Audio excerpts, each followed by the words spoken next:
ঘন সবুজ বনের গভীরে, যেখানে সূর্যের আলো মাটিতে পৌঁছাতে হিমশিম খায়, হঠাৎ করেই সেখানে যেন এক টুকরো রংধনু উড়ে গেল চোখের সামনে।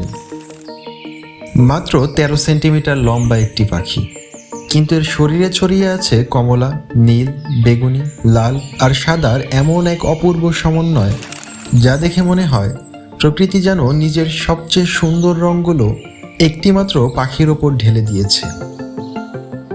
কিন্তু এই ক্ষুদ্র সৌন্দর্যের আড়ালে লুকিয়ে আছে এক দুর্দান্ত শিকারী, দক্ষ প্রকৌশলী এবং নিবেদিত প্রাণ অভিভাবক।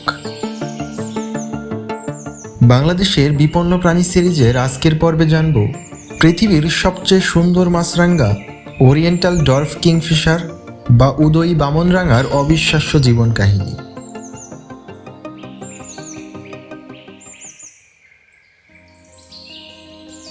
ওরিয়েন্টাল ডর্ফ কিংফিশার, যাকে বাংলায় বলা হয় উদয়ী বামনরাঙা, এটি পৃথিবীর সবচেয়ে ছোট মাছরাঙাদের একটি। আকারে প্রায় একটি চড়ুইয়ের সমান হলেও সৌন্দর্যের দিক থেকে এটি যেন এক জীবন্ত রত্ন।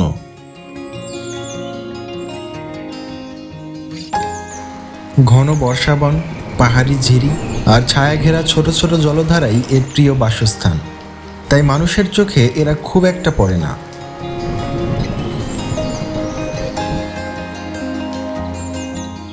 এর শরীরের ওপরের অংশ ঝলমলে নীল ও বেগুনি আভায় ভরা।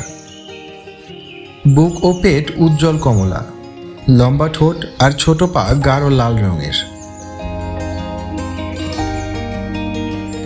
সবচেয়ে মজার বিষয় হলো এর নীল পালকের রং আসলে নীল রঞ্জক থেকে তৈরি নয়। পালকের সূক্ষ্ম গঠন সূর্যের আলোকে এমনভাবে প্রতিফলিত করে যে আমাদের চোখে উজ্জ্বল নীল রং দেখা যায়। অর্থাৎ আমরা যে নীল রং দেখি সেটি আসলে আলোর এক অসাধারণ খেলা।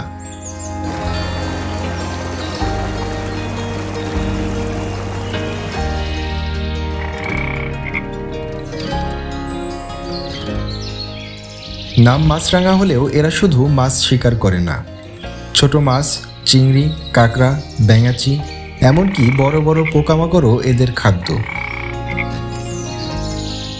একটি ডালের ওপর সম্পূর্ণ স্থির হয়ে বসে থাকে, তারপর শিকার চোখে পড়ার সঙ্গে সঙ্গেই বজ্রগতিতে ঝাঁপিয়ে পড়ে।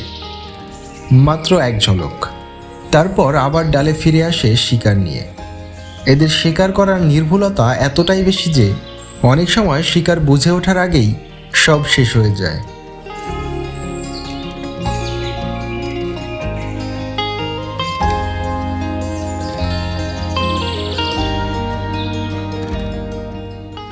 বেশিরভাগ মাছরাঙাকে আমরা খোলা নদী বা পুকুরের ধারে দেখি, কিন্তু ওরিয়েন্টাল ডর্ফ কিংফিশার ভিন্ন। এরা ঘন জঙ্গলের সরু ঝিরি, ছায়াঘেরা জলধারা এবং পাহাড়ি বনের নীরব পরিবেশে থাকতে ভালোবাসে।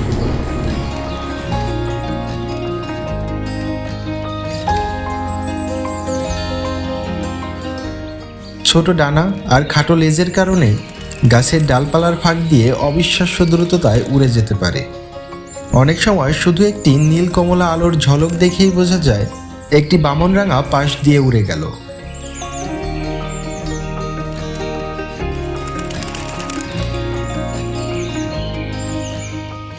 এত ছোট একটি পাখি যে এমন কাজ করতে পারে তা বিশ্বাস করাই কঠিন। গাছে বাসা বানানোর পরিবর্তে এরা নদী বা ঝিরির পাড়ের নরম মাটিতে ঠোঁট আর পা দিয়ে প্রায় আধা মিটার লম্বা একটি সুড়ঙ্গ খুঁড়ে। সুড়ঙ্গের একেবারে শেষ প্রান্তে থাকে একটি ছোট কক্ষ, সেখানেই জন্ম নেয় নতুন প্রজন্ম। এ যেন প্রকৃতির তৈরি এক ক্ষুদ্র ভূগর্ভস্থ বাড়ি।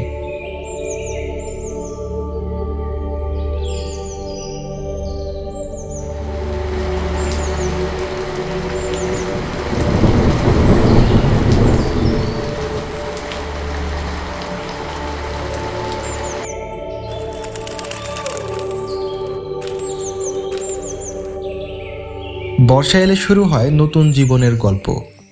স্ত্রী পাখি সাধারণত 3 থেকে 7টি চকচকে সাদা ডিম পাড়ে।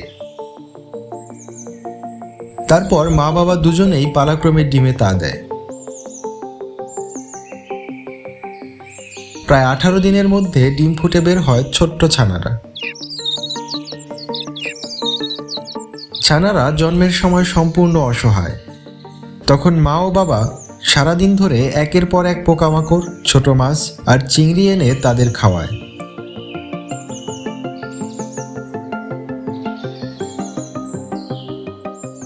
মাত্র 3 থেকে 4 সপ্তাহের মধ্যেই সেই অসহায় ছানারাই প্রথমবারের মতো ডানা মেলে উঠতে শেখে।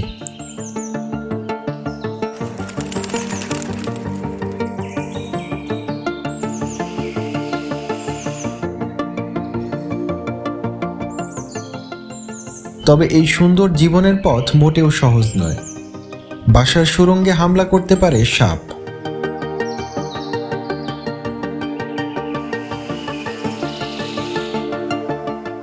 কখনো টিকটিকি বা অন্যান্য শিকারীও ডিম ও ছানার জন্য হুমকি হয়ে দাঁড়ায়। অন্যদিকে বন উজাড় হওয়ায় নিরাপদ বাসা বানানোর জায়গাও দিন দিন কমে যাচ্ছে। বাংলাদেশে এই পাখি খুবই বিরল। মূলত সিলেট ও চট্টগ্রাম অঞ্চলের পাহাড়ি চিরসবুজ বনে এদের দেখা মেলে।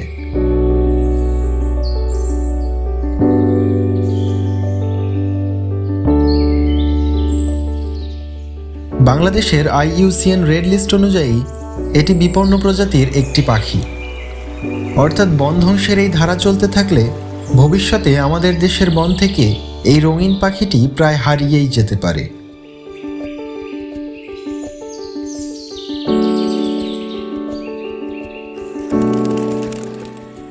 মাত্র একটি চড়ুইয়ের সমান আকার, কিন্তু সাহস, দক্ষতা আর সৌন্দর্যে সে সত্যিই অসাধারণ।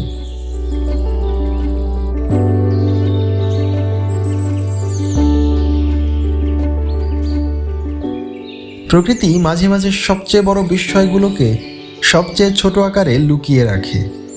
ওরিয়েন্টাল ডর্ফ কিংফিশার তারই একটি জীবন্ত উদাহরণ। একটি খুদে পাখি যার ডানায় লুকিয়ে আছে পুরো রংধনুর গল্প।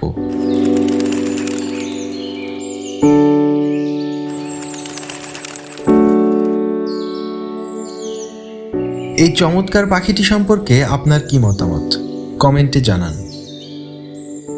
ভিডিওটি ভালো লাগলে লাইক করবেন। এই সিরিজের অন্যান্য ভিডিওগুলো পেতে আমাদের চ্যানেলটি সাবস্ক্রাইব করুন।